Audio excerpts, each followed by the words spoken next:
Visakha agency ప్రకృతి అందాలకు పెట్టింది పేరు. ఇది నాణ్యానికి ఒకవైపు మాత్రమే, మరి రెండో వైపు మత్తు, గంజాయి మత్తు. సీజన్ ఏదైనా వాతావరణం ఎంత ఆహ్లాదంగా ఉంటుందో, ప్రకృతి ఎంత పచ్చగా ఉంటుందో అంతే పచ్చగా గంజాయి సాగిపోతోంది.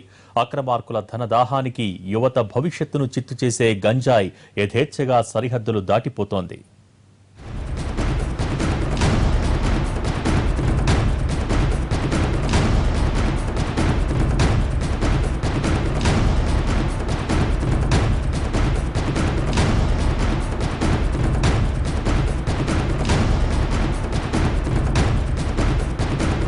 అందాలకు నిలయమైన విశాఖ ఏజెన్సీ ఇప్పుడు గంజాయి అక్రమ రవాణా ముఠాలకు ప్రధాన అడ్డాగా మారిపోయింది.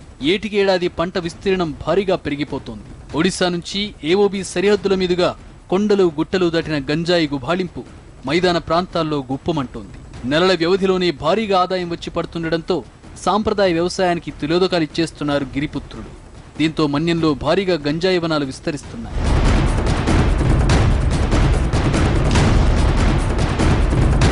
ఎక్సైజ్ శాఖ అంచనా ప్రకారం సుమారు 1,00,000 ఎకరాల్లో గంజాయి సాగు జరుగుతోంది. ఇలా పండిన వేలాది టన్నుల పంట చడి చప్పుడు కాకుండా రాష్ట్రాల సరిహద్దులు దాటిపోతోంది. అక్రమ రవాణా కోసం 2 వీలర్ నుంచి ఎయిర్ బస్ వరకు అన్ని రకాల వాహనాలను వినియోగిస్తున్నాయి గంజాయి ముఠాలు. 3 ఏళ్ల క్రితం విశాఖ ఎయిర్పోర్ట్లో గణేష్ అనే వ్యక్తి గంజాయి రవాణా చేస్తూ పట్టుబడ్డాడు. కుటుంబం అనారోగ్య సమస్యలు ఎదుర్కోవడంతో స్మగ్లింగ్ ను వృత్తిగా ఎంచుకున్నట్టు పోలీసుల విచారణలో తేలింది.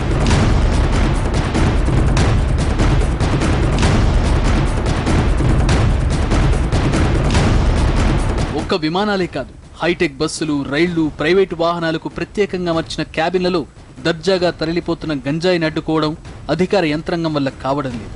విశాఖ మీదుగా రవాణా అయ్యే గంజాయిలో ఎక్కువగా ఒడిశా, ఛత్తీస్గఢ్ రాష్ట్రాల్లో పండుతున్నది. అయితే డంపింగ్ కేంద్రాలు మాత్రం మాడుగుల, నర్సీపట్నం, చోడవరం పరిసర ప్రాంతాల్లోనే ఏర్పాటు చేసుకుంటున్నారు స్మగ్లర్లు. వివిధ మార్గాల్లో డెన్లకు చేరుతున్న గంజాయిని చాకచక్యంగా దేశంలోని వివిధ ప్రాంతాలకు తరలించేస్తున్నారు.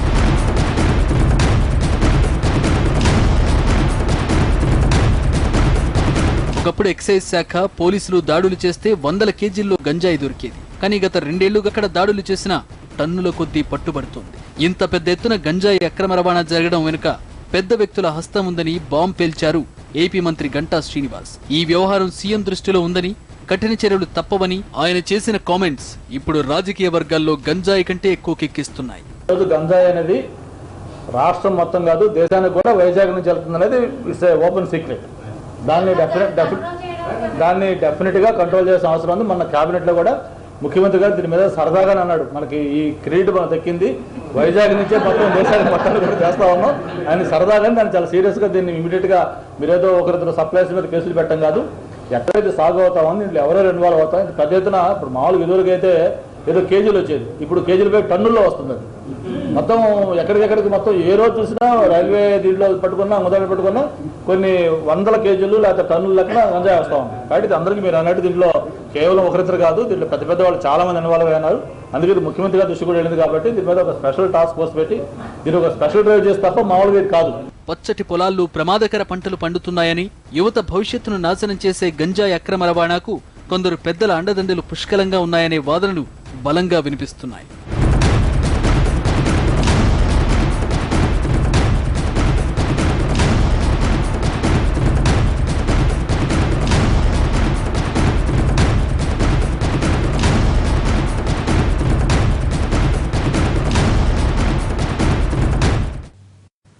నిషా ఇచ్చే పచ్చటి ఆకు రాజమార్గంలో రాష్ట్రాలు దాటిపోతోంది. నిత్యం 100 కోట్ల రూపాయలు చేతులు మారిపోతున్నాయి.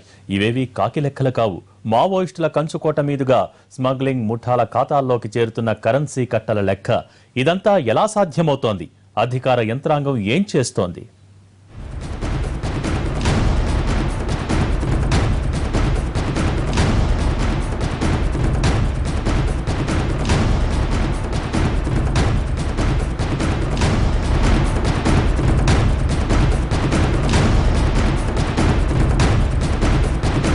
విశాఖ ఏజెన్సీలో దొరికే గంజాయికి దేశ విదేశాల్లో ఫుల్ డిమాండ్ ఉంది. చల్లటి వాతావరణం, నీటి లభ్యత అధికంగా ఉండే ప్రాంతంలో పండే మేలుజాతి మత్తు మందును చేతులు మార్చేందుకు ఆరితేరిన ముఠాలు పనిచేస్తుంటాయి. స్థానిక మార్కెట్లో కేజీ గాంజా విలువ 2000 లోపే. అదే ముంబై, చెన్నైకి చేరితే నాణ్యతను బట్టి కేజీ 5,000 నుంచి 25,000 వరకు పలుకుతుంది. దీంతో గంజాయి సాగు, అక్రమ రవాణా ప్రధాన జీవనాధారంగా కొందరికి మారిపోగా కోట్లు కురిపించే వ్యాపారంగా మలుచుకున్నారు స్మగ్లర్లు.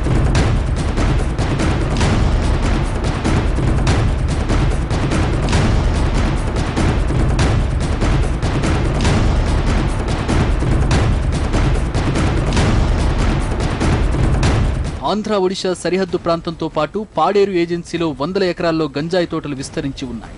గంగరాజు మాడుగుల, గూడెం కొత్త వీధి, కొయ్యూరు, పెదబైలు, ముంచుంగిపొట్టు మండలాల్లోని దట్టమైన అటవీ ప్రాంతాలు గంజాయి సాగుకు అడ్డాలు. సీలేరు నదీ పరివాహక ప్రాంతంలో ఎక్కడ చూసినా మత్తుమందు మొక్కలే దర్శనమిస్తాయి. మావోయిస్టుల కదలికలు అధికంగా ఉన్న చోట పోలీసు నిఘా తక్కువగా ఉంటుంది. దీంతో గంజాయి స్మగ్లర్లు రెచ్చిపోతున్నారు.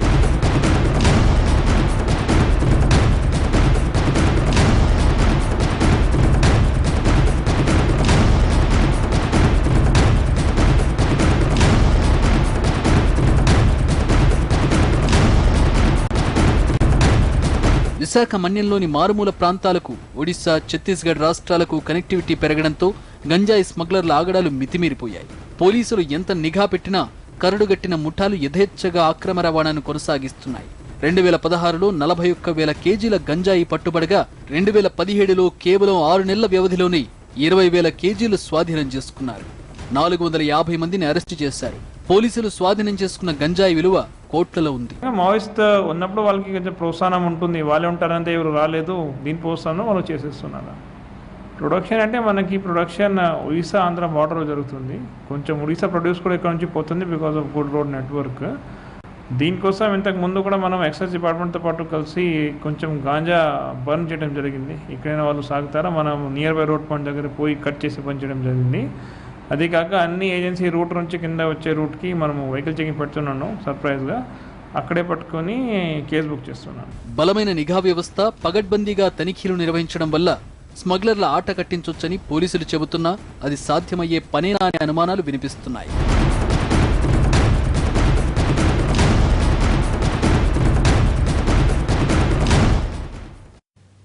కేజీ 1,000 రూపాయలు, బ్యాంకుల్లో రుణాలు, అందుబాటులో ఉన్న ఎరువులు, అడ్వాన్సులు, అగ్రిమెంట్లు. ఇది విశాఖ మన్యంలో గంజాయి రాజ్యం నడుస్తున్న తీరు. ఆదివాసీ రైతులకు అధిక ఆదాయం ఆశ చూపించి స్మగ్లర్లు సాగిస్తున్న అరాచకం. ఇదంతా ఎలా సాధ్యపడుతోంది? అసలు ఏజెన్సీలోకి పొరుగు రాష్ట్రాల ముఠాలు ఎలా ప్రవేశించగలుగుతున్నాయి?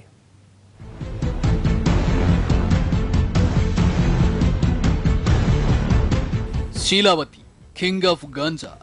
ఈ పేరు చెబితే మత్తుబాబులు పిచ్చెక్కిపోతారు. ఎంత ఖరీదైనా పెట్టుకొని ఓ పట్టు పట్టేస్తారు. గుండెల నిండా దమ్ము పీల్చుకుని ఆకాశంలో తేలిపోతారు. విశాఖ ఏజెన్సీలో పండే శీలావతి రకానికి మార్కెట్లో డిమాండ్ ఉంది.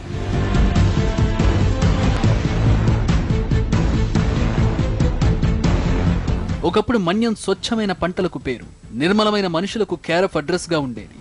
గంజాయి అక్రమ రవాణాలోకి పొరుగు రాష్ట్రాల ముఠాలు ప్రవేశించిన తర్వాత ఇక్కడి వాతావరణం పూర్తిగా కలుషితమైపోయింది. పొలాల్లో అంతర పంటగా గంజాయి వనాలు పెరుగుతున్నాయి. పెట్టుబడిని స్మగ్లర్లే సమకూరుస్తున్నారు.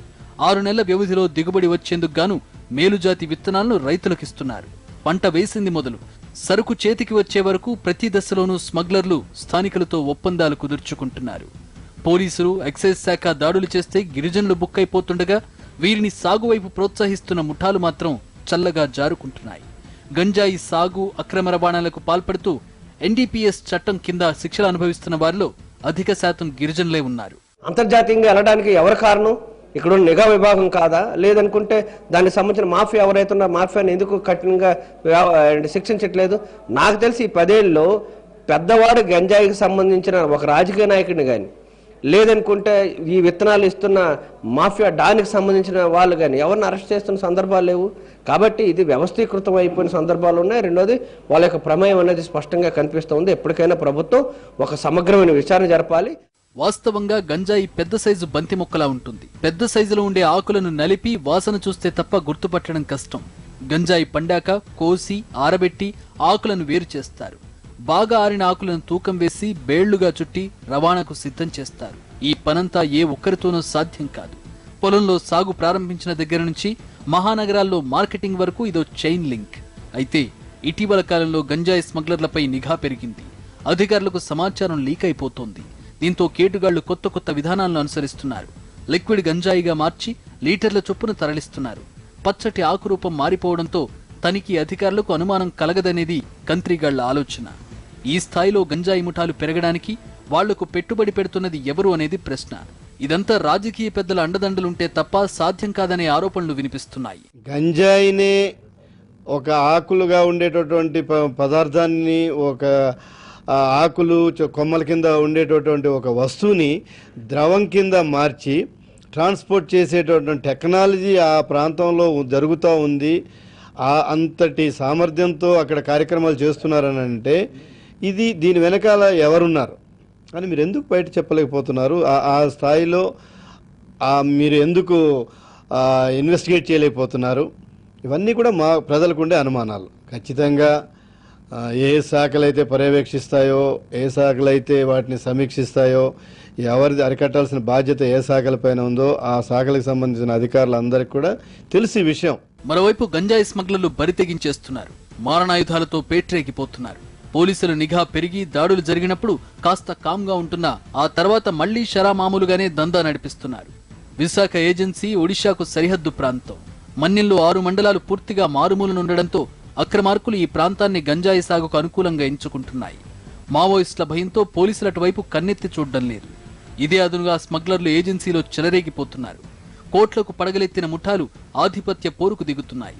మారణాయుధాలతో దాడులు చేస్తూ భీభత్సం సృష్టిస్తున్నాయి. ప్రస్తుతం బీహార్, జార్ఖండ్, తమిళనాడు, కేరళ ముఠాలు ఇక్కడే తిష్టవేసి స్మగ్లింగ్ కార్యకలాపాలను విస్తరిస్తున్నాయి.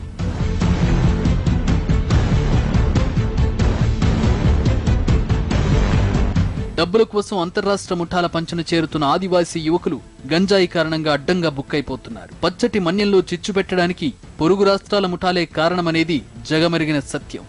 ఇటీవలి కాలంలో దాడులు పెరగడంతో భారీగా గంజాయి పట్టుబడుతోంది. అమాయకులను పట్టుకుని అసలు సూత్రధారులను ఎందుకు గుర్తించలేకపోతున్నారనే ప్రశ్నలు తలెత్తుతున్నాయి.